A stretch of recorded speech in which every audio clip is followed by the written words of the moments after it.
दर्शकों को नई संसद भवन के सेंट्रल हॉल लेकर चलते हैं जहां प्रधानमंत्री नरेंद्र मोदी का संबोधन हो रहा है। संसद भवन में हम सब मिलकर के नए भविष्य का श्री गणेश करने जा रहे हैं।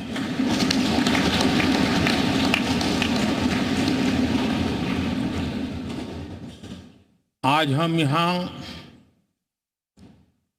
विकसित भारत का संकल्प दोहराना, फिर एक बार संकल्पबद्ध होना और उसको परिपूर्ण करने के लिए जी जान से जुटने के इरादे से नए भवन की तरफ प्रस्थान कर रहे हैं।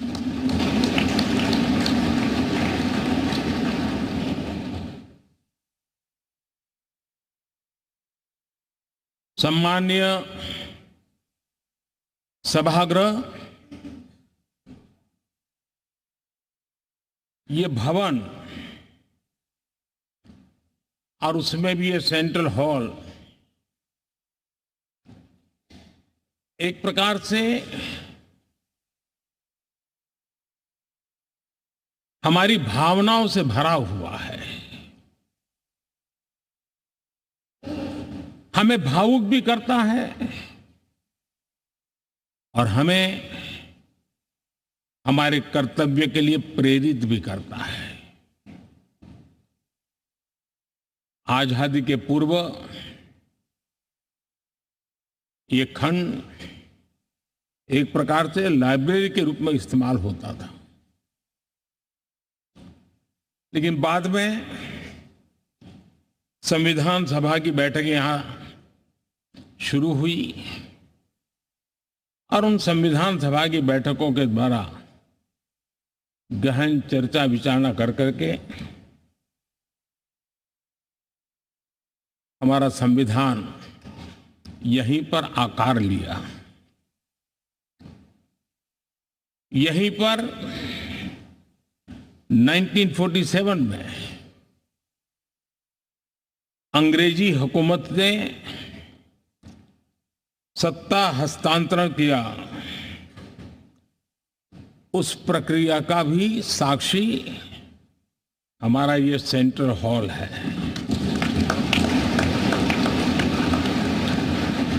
इसी सेंट्रल हॉल में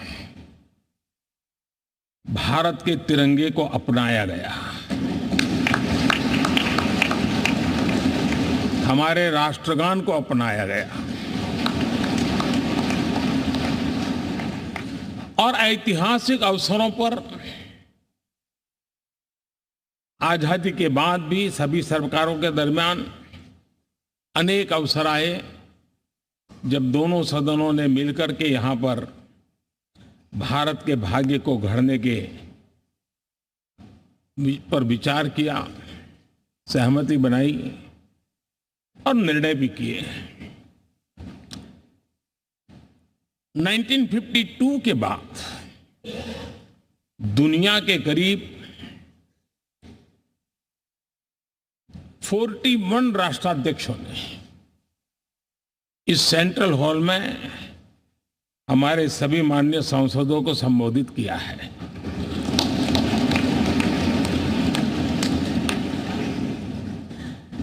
हमारे राष्ट्रपति महोदयों के द्वारा 86 बार यहां संबोधन किया गया है।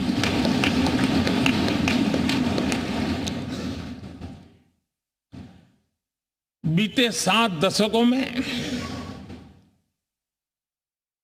जो भी साथी इन जिम्मेवारियों से गुजरे हैं, जिम्मेवारियों को संभाली है, अनेक कानूनों, अनेक संशोधन और अनेक सुधारों का हिस्सा रहे हैं। अभी तक लोकसभा और राज्यसभा ने मिलकर करीब करीब 4000 से अधिक कानून पास किए हैं।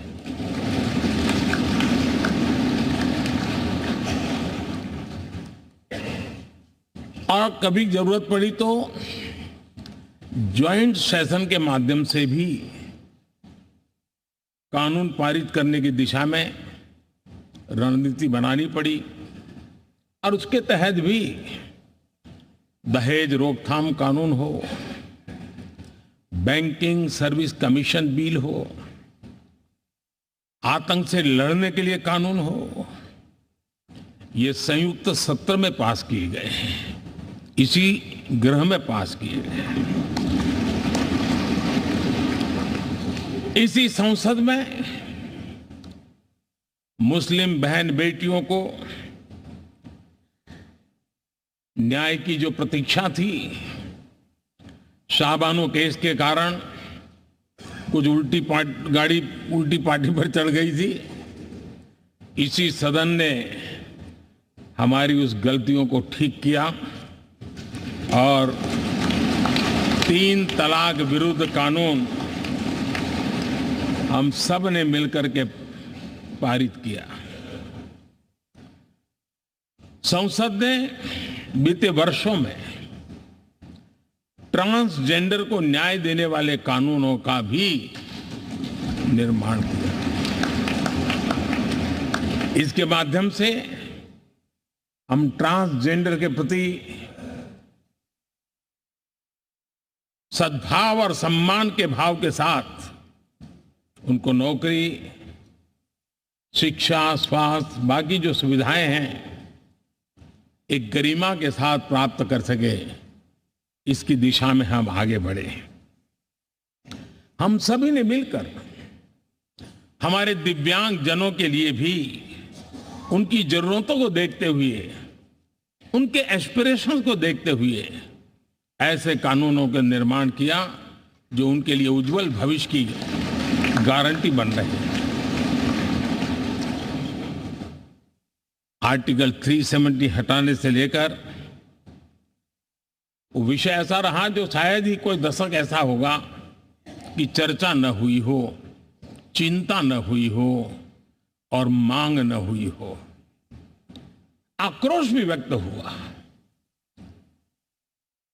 सभागृह में भी हुआ, सभागृह के बाहर भी हुआ, लेकिन हम सबका सौभाग्य है कि हमें सदन में आर्टिकल 370 से मुक्ति पाने का, अलगाववाद,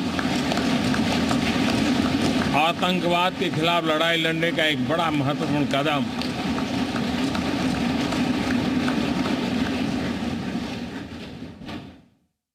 और इस महत्वपूर्ण काम में माननीय सांसदों की, संसद की बहुत बड़ी भूमिका है। जम्मू कश्मीर में इसी सदन में निर्मित हुआ संविधान हमारे पूर्वजों ने दिया हुआ वो महामूल्य दस्तावेज जम्मू कश्मीर में लागू करते हैं तो इस मिट्टी को प्रणाम करने का मन करता है। आज जम्मू और कश्मीर शांति और विकास के रास्ते पर चलने के लिए प्रतिबद्ध हुआ है और नए उमंग, नए उत्साह, नए संकल्प के साथ जम्मू कश्मीर के लोग आगे बढ़ने का कोई मौका अब छोड़ना नहीं चाहते हैं।